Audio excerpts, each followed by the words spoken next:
Hi mga idol, welcome back sa ating YouTube channel. And for today's video, gawa tayo ng ganito guys, oh.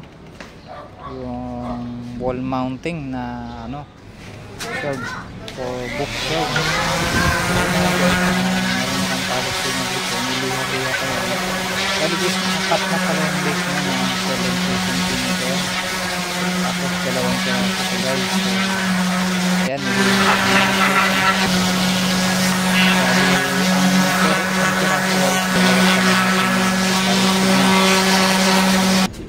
Ayan guys, katulad na to.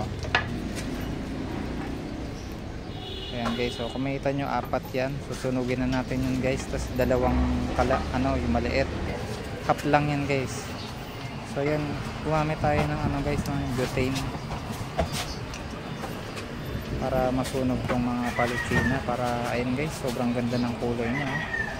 Litaw na litaw guys yung wood grain nya. So simpleng palutsina guys, napaganda natin at pwedeng pang dekorasyon sa ating mga tahanan, lalong lalo na sa pader. So yun guys, pinulan ko lang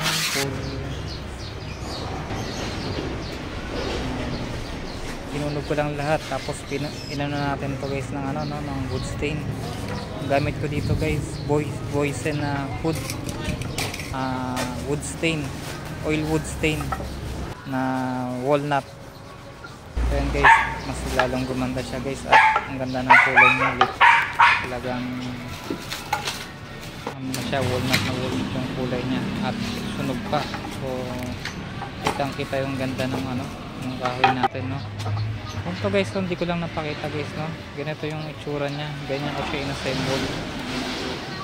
And guys, yung kalahati sa harap, gumamit ako ng tag-apat na wood screw yan guys, likod tsaka yung harap.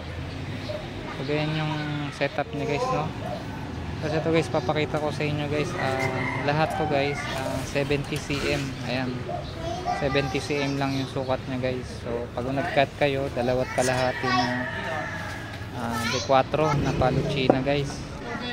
3/4x4 yung gamit ng palutsina yan guys. So ito na, nag-spray na ako ng Bosni quick enamel.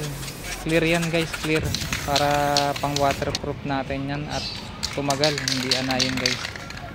Gamit ko dyan pang spray guys, clear lang, para at least hindi masira yung kulay natin, at pang waterproof na rin at matibay guys, pampatibay.